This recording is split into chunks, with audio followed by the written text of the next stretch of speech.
Après 5 ans sur YouTube, des années de travail, je suis passé de faire des vidéos dans ma chambre à aujourd'hui, on est à Munich et je vais rencontrer Tom Brady. Et pour ceux qui ont suivi sur les réseaux, vous avez vu qu'avec Léo Sartell, on a fait le Texas, l'Oklahoma, le Kansas pour filmer le foot à tous les niveaux. C'est pas encore sorti sur YouTube, mais j'avais envie de commencer par le GOAT, montrer le point qu'on a pu atteindre et ensuite vous raconter tout ce qui s'est passé. Maintenant, je vous emmène avec moi à Munich pour le match. Les Uber, ça court pas les rues à Munich. J'ai clairement volé le taxi d'un Allemand. J'ai déjà payé 7 balles pour annuler un Uber. Là, je vois le compteur, il démarre à 5,50. Je vous avoue, mon objectif de ce match, c'est de poser une question à Tom Brady. Je le regarde dans les yeux, je lui dis, viens, fais un pierre feuille ciseaux. You know where I can go to get media access? Il y a déjà un giga monde. Il y a vraiment tous les maillots qui sont là. Hi, how you doing? Here for media accreditation. The free agent, French media.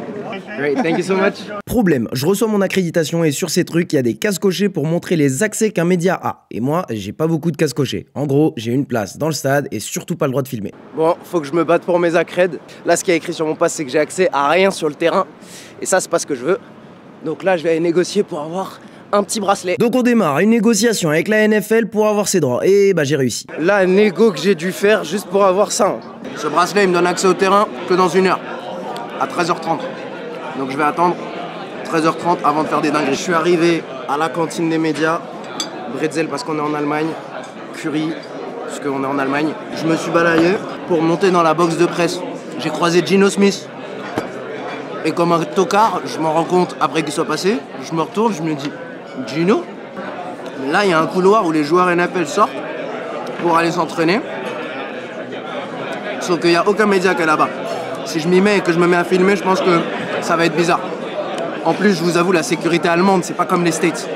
Voilà, je suis arrivé au terrain. Dans 30 minutes, je vais pouvoir peut-être m'approcher de Tom Brady. Mais je suis hyper content des places en press box. Là, c'est des places incroyables, la press box. Et là, c'est le moment où je coche beaucoup de cases de petits rêves que j'ai réalisés. Parce que je vois beaucoup de choses que j'ai vues à la télé depuis petit. J'ai vu Joe Thomas et Willie McGuinness, des légendes NFL qui préparent l'avant-match. Michael Irvin, même s'il était au Cowboys, c'est une légende. Et même Rich Eisen, le présentateur que je voyais depuis tout petit.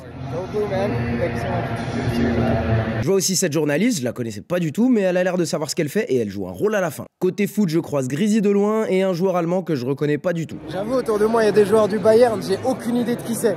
Genre, je sais que derrière moi, c'est sûrement lui. C'est qui ce joueur? J'ai aucune idée de qui c'est. Les joueurs commencent vraiment à sortir et j'ai 1 heure pour filmer le plus proche possible. Je suis baladé sur la sideline des Bucks comme si j'étais chez ma mère. Je me retrouve tellement proche de DK Metcalf que je finis sur les réseaux des Seahawks. DK Metcalf, il y a DK Metcalf, il est en train de catcher des balles devant nous et nous on a le droit de le prendre. C'est incroyable.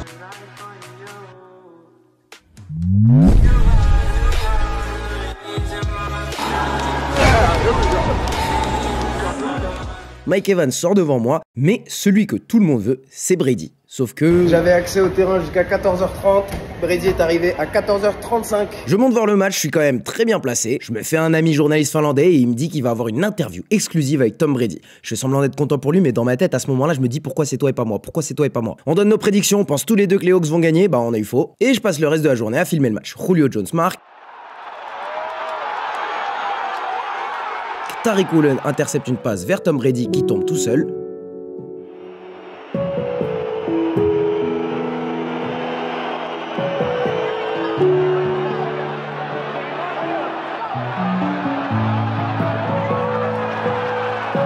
Mi-temps, là le projet c'est d'aller anéantir le buffet de la press box et trouver des meilleures places pour la deuxième partie du match. Il y a une bonne nouvelle, une mauvaise nouvelle.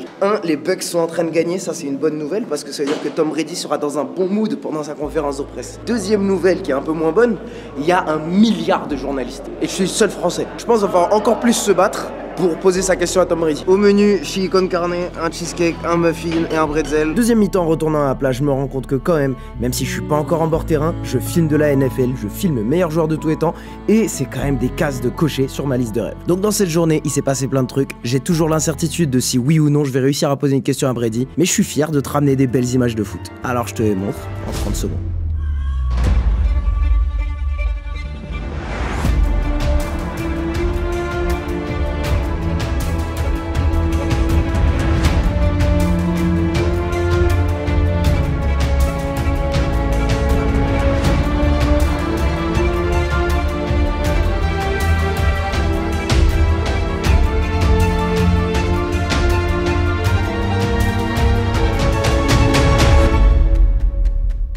Sur la fin de match, les Seahawks essaient de revenir, mais Brady gagne parce qu'il est bien trop fort.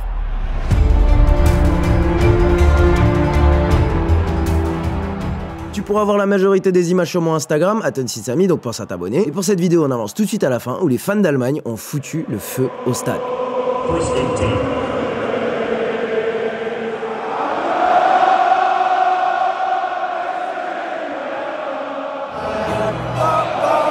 C'est la fin, les Bucks ont quand même réussi à garder le contrôle de ce match. Et là, on se casse en conférence de presse. C'est le moment d'aller tenter ma chance avec Tom Brady. Là, il y a tous les journalistes d'Europe qui veulent lui parler. On m'a dit c'est la guerre ici. Il n'y a pas quelqu'un qui prend les questions auparavant.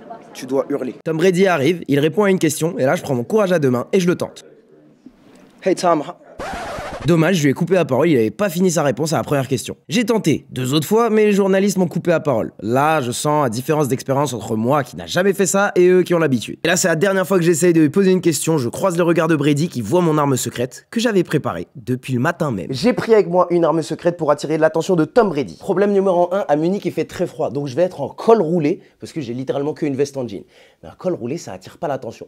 Donc, pendant la journée, Samy, à un moment, tu vas jeter ce col roulé et tu vas porter ça.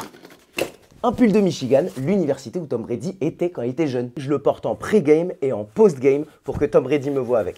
Pendant le match, juste histoire de pas avoir froid, je remets le col roulé. On va voir si ça va marcher. Hein. Il me regarde, il voit le pull et il repasse à autre chose parce que quelqu'un m'a coupé la parole. Je l'ai pas eu, c'est un échec. Et là, je recroise la journaliste du début pour demander des conseils. Yeah. I think that, do you want to look here? Do you want to look there? It's fine. I honestly think there's not really a right or wrong way to do it. I just think sometimes you have to be really aggressive. And I think for me, when I was first getting into this, it was very hard for me to speak up, and I always had a hard time getting my questions in. I usually don't have a hard time to speak up. I had good questions, I swear. Sit close to the front row and know that they're people just like us, so you don't need to be afraid of them, especially even Tom. And sometimes you even, I do this all the time, I have false starts, I jump the gun. The first time But just be persistent, you know? And I think too, those athletes recognize that persistence pays. You speak like incredible English. Yes, My I gosh. learned English by playing Madden as a kid. Your English is incredible. I mean, that's not, if you had an accent, that'd be okay too, but I'm just saying, like, Yeah, I have no accent, you could I know. easily could go over to the US and do it. Great, I'll tweet you and hopefully we meet again in Tampa. What was your name again? Sammy. Sammy. I should remember that. I had a cat named Sammy. Don't feel weird about it. I loved him. He was my baby boy. Là, t'as tous les pros qui restent dans la press box pour s'occuper de leurs photos, de leurs vidéos. Donc je vais faire comme eux, parce qu'aux États-Unis j'étais avec Léo, on faisait des trucs, on courait après des trucs. Mais là, j'ai pas d'autre plan, donc je vais faire ça. Je vais rester dans la press box, m'occuper de mes photos, de mes vidéos, essayer de me faire des potes. J'ai rencontré des gens de médias belges, j'ai rencontré des gens des States. Donc voilà. Et je vois des gens qui montent leurs vidéos sur Final Cut comme moi, et ça j'aime bien. Mais ça c'est un truc de nerd, je le mettrai pas dans la vidéo.